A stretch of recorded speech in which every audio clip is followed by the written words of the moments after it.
Good afternoon. Welcome to Colonial Williamsburg.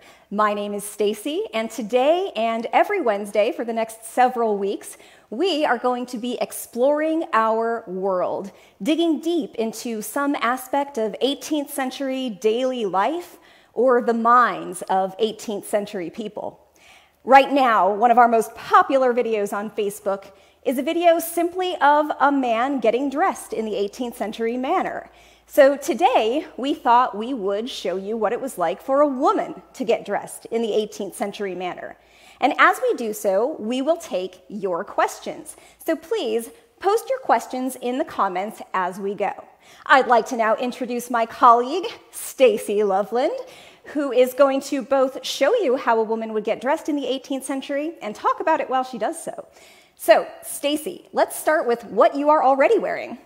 So I have started out today in my shift, an under petticoat, and my stays. The shift is the very first thing that I would be putting on because it's our underwear in the 18th century for pretty much every woman. It's a linen garment, and it is intended to wick sweat, dirt, and body oils away from the body, protecting the other layers of clothing, and it's also very nice to help cool yourself off in the summer. Linen is, of course, very breathable. And Stacy can hold one up and show you what it looks like on its own without any other garments over top of it. There are different qualities of linen material, so the types of shifts that an individual would wear might vary based on what they preferred or what was issued to them in the case of the enslaved individuals who didn't get to choose all of their own clothes. But on the whole, the basic idea of shifts is a lot like the basic idea of underwear today. Pretty much everyone is wearing it. Some of it just comes down to personal preference. All right, and we, of course, started you off wearing your shift Yes. today. And I understand that you're dressing a little bit out of order today. So normally, after you put on your shift, what would come next? Normally, I would put on my stockings, garters, and shoes next. So I can put on my garters first, or my stockings first, sorry. And I have wool stockings that I'm wearing today. It is July here in Williamsburg, Virginia, so it's the middle of summer, but these are the right choice as they're far more breathable than I think most people expect wool to be. They're going to be way more comfortable today than, say, silk stockings would be. So wool stockings are not just for winter then? Correct. Actually, I prefer in the winter to wear my silk stockings, and quite honestly, I get very cold in the winter, so I also on occasion will layer my silk stockings with wool or cotton stockings as well. So these are knit stockings, and I know a lot of people are knitters today. So is this something that everybody was doing for themselves back then? Did everybody knit their own stockings? Did everybody even make their own clothes? Not really. It's actually a lot like it is today. Some people enjoy making their own clothes. They do it for fun. Some people do it because they want a certain style, but on the whole, most people, most of the time, are buying their clothes pre-made. In the 18th century, many people, most people, are going to be having their clothes made and then they'll purchase them. That's not to say people don't at all. There's certainly mending that happens at home, just like mending happens at home today. And there are going to be individuals who choose to make their own clothing because they enjoy it sometimes too. But making clothing is a skill in the 18th century. You need to be taught it. Most people aren't being educated in that trade just out of the blue. So most people aren't making their own clothes. All right, so once you have your stockings on, what comes next? And then I have my garters. These are, they can be very simple, something just like a piece of linen tape, or they can be a little more elaborate, embroidered silk, things like that. But they're going to function to keep my stockings up. And I really like garters because they can show a bit of personality in the 18th century. The pair I have is funny. It's the French on it translates to "stop there, do not go any further." But we also see some that have political sentiments. Our cause is just, our prince is brave. We see things that are kind of like friendship tokens, as a friendship bracelet might be worn today. And we see tokens from a significant other to someone they are in love with, a husband to a wife, for example, with endearments on them. So I really like that little bit of personality. So even though it's not a garment that everyone out in public would see per se, it is a way to express someone's thoughts or personality? Exactly, yeah. And they might be a little more visible on men than women sometimes, but you're the one who knows it's there, and you might tell, someone that you're wearing the garters they gave you. All right, and what comes next? Next come my shoes. So there are a bunch of different types of women's shoes in the 18th century, just like there are today. In 2020, we have sneakers to high heels. The 18th century is no different. Women can have leather shoes. They can have flat shoes. But what I have today is pretty common. Shoes with a heel and also with fabric uppers. So this part is made out of wool, but it could also be made out of silk. It doesn't just have to be wool all the time. And the material of your shoe and what type of shoe you have is going to be dictated on what you intend to be doing while you're wearing it. Again, a lot like today. So for the shoes that I'm wearing, these are something I could wear as a middle class or middling sort, to use the 18th century term, woman. So I'm someone who has to work for a living based on how I'm dressed, but I'm not necessarily like a big portion of Virginians working in my fields on the farm. I might be running a tavern. I might be working in my trade shop. And so I can do that in these shoes. But if I was going to go to a ball, perhaps, or if I had chosen to spend more money on my shoes for a fancier occasion, they might be made out of silk. Instead of having plain brass buckles, I might have buckles that have, gems in them or are made out of a more expensive metal. So I have lots of options. All right, and after you had your stockings and garters and shoes on, what comes next? So then I would put on my under petticoat. What it sounds like, it's a petticoat that goes under the other clothing. And I have a lovely embroidered one that our milliner shop has actually loaned me to use today that I am quite taken with. And then over top of that, I have my stays. And I can get into my stays on my own. I put them on a little early because they're kind of awkward to get into on camera, but I can lace them up right now. I usually start with them partially laced up to slide over my head, and then I tighten them and finish lacing them once they're on my body. And because of how they're laced, I can just grab the next lace in the sequence and pull it all the way down. And of course, we want to acknowledge Stacy's very modern microphone pack back there as not part of the appropriate 18th century clothing. We actually do have a question about stays as you are finishing putting them on. A question coming from Alyssa, who would like to know, at what age would young women begin wearing stays? That's a great question, Alyssa. Thank you. Very, very young, probably much younger than you're expecting, but that doesn't mean that all stays are going to stay the same throughout one's life. So stays are going to be something that will help children learn to sit up, learn to walk. So you're going to be wearing them from pretty much infancy, but the earliest stays someone wears aren't going to have quite as much boning as my stays have. So it's going to be a little bit of a simpler garment, although I want to emphasize even, once you are fully grown and you're wearing stays like these, that doesn't mean they get uncomfortable or cumbersome as you wear them. Instead, I prefer these to any modern garment. Just as a young person's stays are going to support them, help them stand well, these stays do the same for me. They give me support. They function a lot like a modern bra does today in giving me support, but it also supports my back. I can sit in a chair without leaning on the back because I have my support coming from these stays. So would you never wear your stays in an uncomfortable way? I mean, if you're getting ready for something particularly fancy, there's always the chance someone might lace them too tightly. It's a lot like, movie stars you see walking the red carpet in high heels that can't possibly feel nice on their feet. You might wear something a little uncomfortable for high fashion, not just limited to stays. You might do the same for your gown or how your hair is dressed.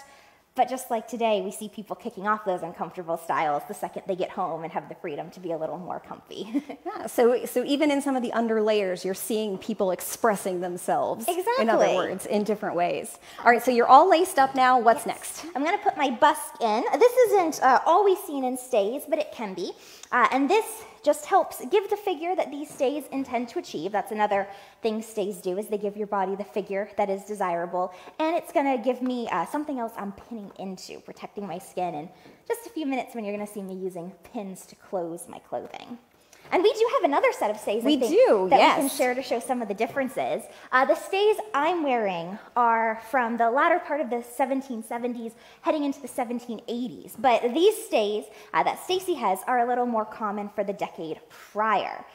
Now, we do see stays with and without straps in both eras. Stays without straps are a little more common for those doing work, so you can move your arms. Not that this is constricting my arms, but you do have a little more mobility in them. And one of the big differences, too, is that boning is all vertical, whereas I have a few horizontal strips in mine. All right, so once you're all laced in, Yes. and you got your busk, Yes. what's next? Then comes my neckerchief. My neck handkerchief, more specifically, is something that is a pretty practical piece for many individuals, but not usually worn for modesty like I think people expect. A neck handkerchief is going to be able to protect me from the sun. If I'm going out and working anywhere, I don't want to get sunburnt, so this is going to keep the sun off this part of my chest. It can, though, also, like everything else, be used as a means of self-expression. If I have the liberty to choose my own clothing, well, I'm going to choose colors and patterns I like. This is a printed cotton neck handkerchief. That's a replica of one from the 18th century. It's a pattern I enjoy, so I wear it. But you can also use these as a way to signal, the money you've spent on your clothing. If you are matching a lot of the millinery in your outfit, if you match your neck handkerchief and the ruffles on your sleeve, the cap you wear on your head and your apron, you may have them made out of finer fabrics and be able to show off a little bit that way too. So if someone was walking down the street wearing this particular neck handkerchief, what would you think about them? They're kind of average, but I like it, so I'd probably think they're cool. This isn't anything ridiculously over-the-top special. We see handkerchiefs like this depicted in paintings, sketches, engravings showing multiple classes in 18th century society, different sorts of people, lower sort, middling sort. So it's not necessarily a strict dictator of societal division, but it does show some personality. All right, and then after that, what comes next? Then I'm going to put on my pocket, and I prefer to put on my pocket at this point just to help secure my handkerchief as well. But this is an 18th century women's pocket, so much better than modern women's pockets. It ties around my waist, so it's separate from the rest of my clothing. It's not attached to a gown or anything like that. And I can use it a lot like I use a purse today, not just to keep things in, but I don't have to take everything out of my pockets at night and put them in the next morning. I can wear this with whatever outfit I have on. And this pocket has been embroidered, and it's lovely. Another part of self-expression, or something you've spent time on and improved your skill on, that not everyone might see, but that you're still able to wear and use.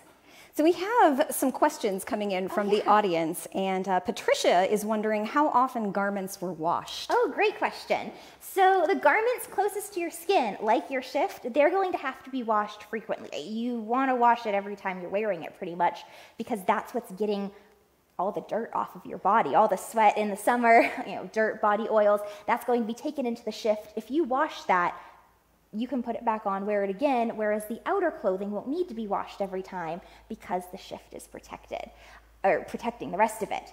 Some things are easier to launder. If you have simple linen garments, for example, that might not be too hard to wash, but other things are a little more intensive. If you're wearing a silk gown, for example, you don't just chuck that in the washing machine and walk away and come back in an hour. Not least of all because washing machines haven't been invented yet, but also that could ruin it. So we do have some garments that are going to be spot treated, using some modern dry cleaning practices that see their roots in the 18th century. We have garments like that. And you do have a few, like I mentioned, that can be washed normally. So it really depends based on the garment, based on how close to your skin it is and what happens to it. We have a couple of questions that have come in about things you're already wearing, so let's go ahead and get into those before we move on. Sharon is curious about, did they wear something like we think of as underwear today? Oh. Sorry, Sharon, but no, not really. My shift is my underwear. We don't have really a ton of surviving stuff that would go under that. We might see an occasion where a woman would fasten spare cloths or rags down there if necessary, but the idea of even bloomers or any sort of bifurcated two leg holes, women's undergarments is not being seen in the 18th century. And then we had a question from Janice about your neck handkerchief, and did they ever wear knit ones, or were they always woven like the one you have on today? I have not really come across any examples of knit ones that I can think of, so I would say no. That's one of the few times I feel confident saying no about something 18th century clothing wise. There's so many exceptions, but this is pretty commonly just woven. All right, well, maybe we should let you go ahead and move on, put some more layers on. Sure. I can put on some petticoats next. I already have my under petticoat on, but I have a few more I'm going to add. So you always want to have at least 2 layers of petticoats. We see a couple examples of it being exceptionally warm, and maybe someone only going with 1, but on the whole, you're going to have a couple layers. And I have a few different petticoats with me today to put on. This is one that I'm really excited about, though. This is the first under petticoat I'm going to put on. And I really like this one because it is based off of a description we have of one from the 18th century.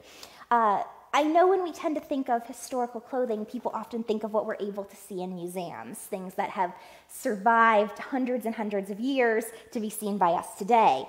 But usually the sort of clothing fitting that description is really only the nicest stuff. People want to save the expensive silk gowns, but for the people who are wearing clothes and getting them stained, doing hard work in them, patching them 18 times over before the clothes give up, those don't often get saved. So to learn more about what hardworking people going through clothes in the 18th century were wearing, we often turn to runaway ads. In the 18th century, if enslaved individuals or apprentices or indentured servants would run away, advertisements would be taken out in newspapers to try and find them and have them brought back. And those descriptions often included their physical appearance and what the individual was wearing. And this petticoat comes from a description in a runaway ad describing an individual who had run away wearing a yellow under petticoat with red tape binding. So I had a lot of fun being able to wear this and talk about the connection, being able to see something in the 18th century described being worn today again. So we know that this existed, but I have some other petticoats too. In the summertime, although this is perfectly acceptable for summer wear being linen, we also see what's called summer whites, how we often refer to them, being worn. And so I brought a white petticoat as well to put on since, as I mentioned, it's July in Virginia. It's really hot outside, and we don't want to be any warmer than we have to be. So not only is the linen that I'm wearing in pretty much every part of my outfit going to help cool me off, but I'm going to choose light colors so as not to draw and trap the sun. And it is not uncommon at all to see people wearing all white ensembles in the summer. There's letters being written in the 18th century from people in Virginia telling their friends in England, the street is just full of people dressed all in white. So I wanted to make sure I had something all white too to represent that. So that brings up an important point, that this did change with the season, right? Yes. So would your number of layers change, or just the makeup of the layers change during different seasons? Both. And that's actually one of the great things about working here is that we get to engage in experimental archaeology. I get to wear 18th century clothing on hot days, on cold days, on rainy days, on sunny days. So I get to not only read what is recommended, what is being done, but I get to try it out for myself. So this is a pretty standard summer outfit. The under petticoat I borrowed is maybe a little heavier than what I usually wear today, but having a couple layers of linen, very comfortable. It's going to keep me nice and cool. In the winter, though, I get cold easily. So I am going to layer my petticoats, I am going to have wool petticoats, and I am going to be doing everything in my power to stay as warm as possible with the layers I'm wearing and with the fabrics I'm choosing. I'm still going to have a linen shift, that's for cleanliness, but working out from there, I'm definitely thinking more layers and warmer layers. So you have tied on a lot of things at this point. So can you talk a little bit about why you're tying your pocket and your petticoats to yourself? So in the 18th century, women's bodies are expected to undergo a lot of changes even after they have reached maturity. Whereas men are kind of expected to become grown-ups and stop growing. They can button their clothes as those measurements shouldn't change too much. For women, if you're going to be giving birth to a child every year or every couple years, well, your body measurements are going to change a lot. And I'm sure even people not actively pregnant, women can attest that our body measurements change day to day sometimes. So having the freedom of clothes that you can pick the size of every day is why we're going to be using laces and pins to fasten our clothing. If I was to have a child, well, the petticoats I've tied on today would just be tied looser and to accommodate my growing stomach. And once the child had been born, they could be tied tighter again. Same thing with the stays, and in just a moment when you'll see me pin my gown, you'll see the same thing. So we've had several people ask, so you put your pocket now under several layers. So how do you get to your pocket? My petticoats have slits in them that actually allow me to access the pocket. So, and usually when I get dressed, I make sure they're all lined up too. So I have, even though I have a couple petticoats on, I have a hole going straight through to my pocket. I can pull it out, access it easily.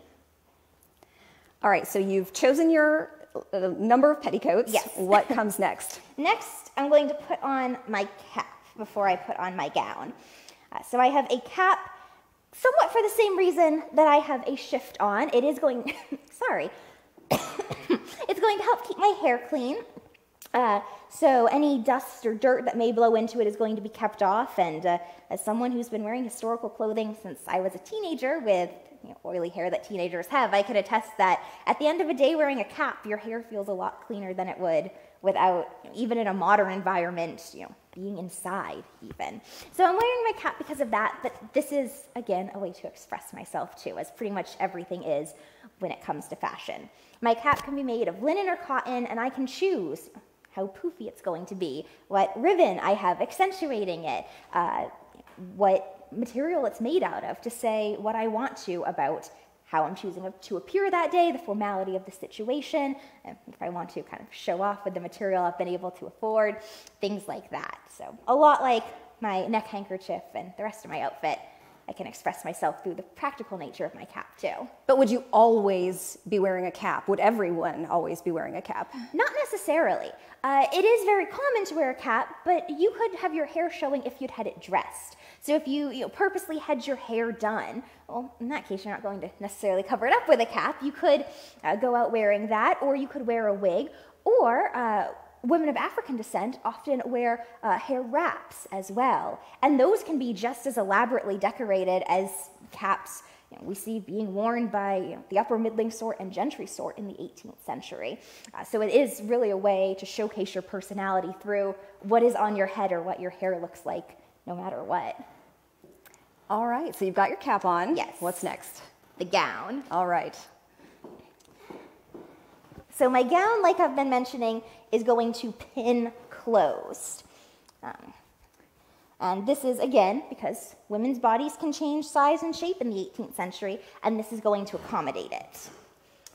And I have straight pins, which I'm not worried about sticking into the gown because I have my stays on, and they're going to protect me. And I spilled the pins.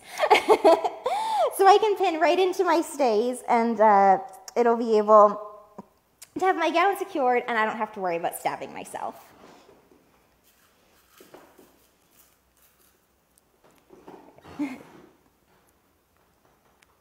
And can you talk a little bit about what this sort of gown might represent? So this is a linen gown, and we see a lot of linen being worn again in the 18th century in the summer. And we also see a lot of pink gowns surviving as well. So this is based off of a couple that are surviving in museums. But this gown specifically, based on how it's cut, how it's trimmed, it has self-trim, meaning trim made of the same material. It's linen pleated around here. This is something that isn't the most fancy. I know we often hear the word gown and think ball gown, but gown is just a garment that looks like this in the 18th century. So this is something someone of the middling sort could wear. Again, if I was a tavern keeper or someone going to work in a trade shop, this sort of gown would suit me just fine. If someone was perhaps working in their fields on a farm, most of Virginia in the most of Virginians in the 18th century are yeoman farmers, after all, a woman could still be wearing a gown. In the summer, probably a linen gown, something that accommodates her work. It just may not have the trim. Maybe it will be made of different material. But gowns like this are very common. Of course, if you're going to a nicer event, you might choose a more expensive material. You might choose something that fits your personality. But we do see more variety, I think, than people would expect. We can't necessarily put people into boxes based on the sorts of gowns and jackets they're wearing in the 18th century because, as I said, this could be something that an average middling sort woman would be wearing, but we might have an enslaved individual who is the body servant, someone directly attending a wealthy member of a household who would be dressed far nicer than this to serve as an extension of the wealth, a way to showcase what that individual has. On the other hand, we could see someone of the middling sort, or even of the gentry sort, who wish to have a more casual day, or who are planning to do something outside that could get dirty, choosing to wear a gown less nice than this. So just like we can choose our clothing a little bit today based on our daily activity, we're going to see that variation again here. All right, well, we have several questions from the audience, and some of them are about very specific parts of getting dressed and being ready, and one is, what about a bum roll or panniers? Oh, yeah. So based on what I'm wearing today, how I'm choosing to dress for the weather, and essentially getting ready as someone of the middling sort, I didn't choose to accentuate my shape at all. My stays and the natural way my petticoats lie, I think, do that job enough for my satisfaction today. But yeah, I definitely could add other layers, other supporting type garments to add shape. So bum rolls do exist, kind of like a pillow, a stuffed tube, to speak, that you are going to tie around your waist. Panniers exist as well. The idea of basket hoops, or just a more oval-shaped hoop. The Civil War era hoop skirt, that's a circle. We're not quite there yet. You're going to have more oval or elliptical-shaped hoops coming out, but those do exist. You're going to wear them if you want to look a little fancier, if maybe you're going to a party. That's something that I kind of equate with occasions in the modern day that I'd put on heels for.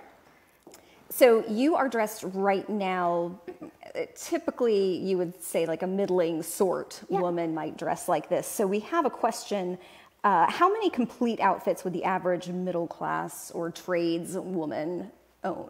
Thank you. I love this question. The answer really depends, but it's probably more than you expect. I know we've all heard the myth that in the 18th century, everyone only had 2 changes of clothing. And in most cases, that's just not true. We have inventories taken from some individuals of the clothing of value that they had. So there's probably stuff left off there that wasn't deemed valuable enough to be on that inventory. And we're seeing dozens of outfits. What's more is a lot of my outfits are interchangeable. So even if I only have 3 gowns and 5 petticoats, well, that's 15 different combinations I could wear right off the bat there, switching out gown with what petticoat is showing. But most people do have a decent amount of clothing. However, in the 18th century, some people care more about clothes than others, just like today. You run a full gamut from people who are going to have different outfits, maybe for every day of the month, to like Marie Antoinette, who never wears the same outfit twice, it said. We do also, though, have individuals who are more limited in their wardrobes. We see some enslaved individuals only issued a few changes of clothing. But again, on the other hand, we see runaway ads, a few that even list, and this person took with them too many changes of clothes to list. So just as many as people own today. Some people care more about clothes and have a lot. Some people have less. So we have a question, and I doubt you have a numerical answer to this, but okay. I am curious to hear how you answer it. What is the total weight of all of these pieces of clothing? Oh, I don't know. That's a great question. I'm going to go home and weigh them immediately. It's not really that bad. I carried them all in here in a bag since I walked in here in modern clothes and changed into the undergarments. So it wasn't a particularly heavy bag at all. I don't know, 5 pounds? Does it feel heavy when you're wearing it? It doesn't feel heavy at all when I'm wearing that. And a lot of it is because of the stays. The stays aren't just giving me support. The petticoats that are tied around my waist are being supported by the stays and by the boning. So they're not cutting into me. I'm feeling even less weight than I otherwise would. So it's comfortable. We should probably let you go ahead and finish getting dressed. One last thing to put on, and that's my apron. And now this isn't technically necessary. You know, Stacy said I was dressed, and that's right, but I can finish my apron off, or my outfit off, with an apron if I want. And this can be practical or just for show, another part of fashion. It's not strictly required to have an apron, but if I'm doing work, I'm going to want this. It's going to protect my clothing. If I'm not washing my outer garments every single time I wear them, the apron's going to protect them from spills and can be washed much more readily. On the other hand, if I want to show off, if I have found a fine fabric that I wish to showcase, I might have, as I mentioned, my apron, matching my neck handkerchief, matching my cap, matching sleeve ruffles if I choose to wear them. So I can wear an apron for practical reasons. I can wear it just to complete the look. I can wear it to show off the fine fabric that I've chosen to spend my money on and want people to know about.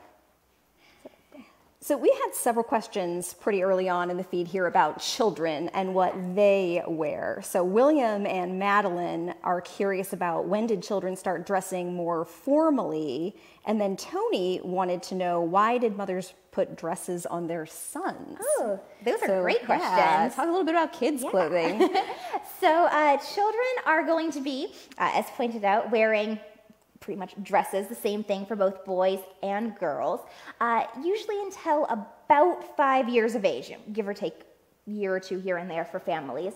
But this is really going to be very easy for the family. First of all, you're wearing stays, everyone's learning how to sit up, how to walk, so you have all those basic things lining up.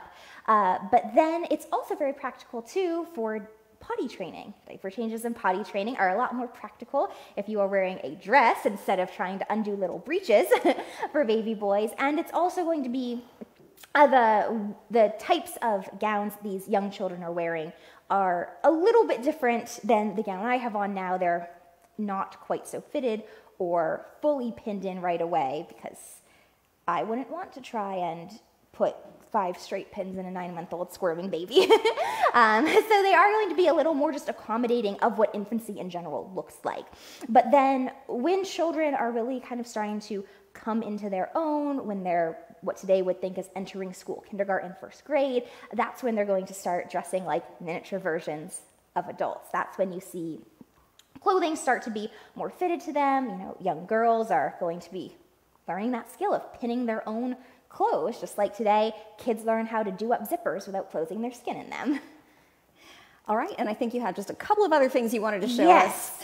So I don't necessarily need to put on anything else to finish my outfit, but I have the option to. If I'm going to go outside, I might want something else to keep the sun off of my face. So I have a couple hat options that I've brought here.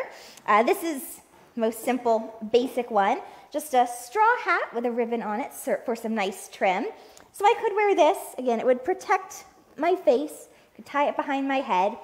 It's nice enough, but I could dress my outfit up a little bit more, especially if I was wearing an even nicer outfit or going walking for a nicer occasion with a hat like this. This is also a straw hat, just like the last one I showed, but this time it's been covered by silk and trimmed a lot more than the last, so that has its own kind of style and flair to it. But I also have the option of wearing a bonnet, and these are very common. You see them frequently in runaway ads as well. Kind of functioning like a baseball cap today. The brim is going to be able to keep the sun off my face once again. They're usually seen in black, but they can be trimmed with ribbons, and on occasion we see them in other colors as well. So I have lots of options if I'm choosing to go out. So you've mentioned runaway ads several times here, and so I want to ask, did enslaved people have opportunities to express themselves with clothing the way that free people did? They definitely had opportunities to express themselves, although it might not always be in the same way that free people did. The idea of choosing your own clothes in terms of what fabric you want something to be made out of, how you want it cut to fit you, even the type of clothing you're wearing, whether it's a gown or for women a jacket, which is cut shorter than a gown. they might not have that choice afforded to them. Those things may be issued to them, but that doesn't mean they can't choose what they're wearing on a given day, that they can't find their own ways to embellish things. Actually, I mentioned earlier the hair wraps, the head wraps. When we see those being worn and ornamented towards the end of the 18th century and at the start of the 19th century, in some of the more southern states, things close to sumptuary laws actually start being passed to restrict who can wear those and what they can look like, because they have become just so wonderfully ornamented and elegant that people start saying this is too much and trying to take away some of that self-expression. So we're definitely seeing the power of self-expression for enslaved individuals coming through in their clothing. It's just being exercised sometimes in a slightly different way than for free individuals. So you brought up sumptuary laws, so maybe we want to unpack what that is a little bit, but we also have a question from Eileen related to it, which is, was there a most expensive color or dye for clothing, or that indicated status? So sumptuary laws, mentioning that in general, we see different times in different nations' histories, laws saying, you can't wear this, you can't have this, things that you own or that you make things out of must be valued at this amount or less, kind of intended to restrict what people are wearing in some way, shape, or form. So that's sumptuary laws in a nutshell. In the 18th century, when we're talking about most expensive things, there are a couple things that stand out as being more costly than others in the 18th century. I know most people, when we're talking about fabric, their minds immediately jump to silk. You can definitely get expensive silk in the 18th century, but one that I think also shocks people is cotton. You could get very expensive cottons, and printed cotton was very much a more costly item in some cases than silk would be. Cotton is still more costly than linen and wool in the 18th century because the cotton gin that we're familiar with from the end of the 18th century hasn't been perfected yet. So cotton is more expensive and more labor intensive to produce and to turn into fabric. And then when you add the idea of printing to it, the more colors you add to something, it's more labor intensive, more work it takes to carve the printing blocks, to sometimes hand paint the individual details on. So if you have a cotton that has been printed with multiple colors, that could in some cases outpace a silk in terms of expense.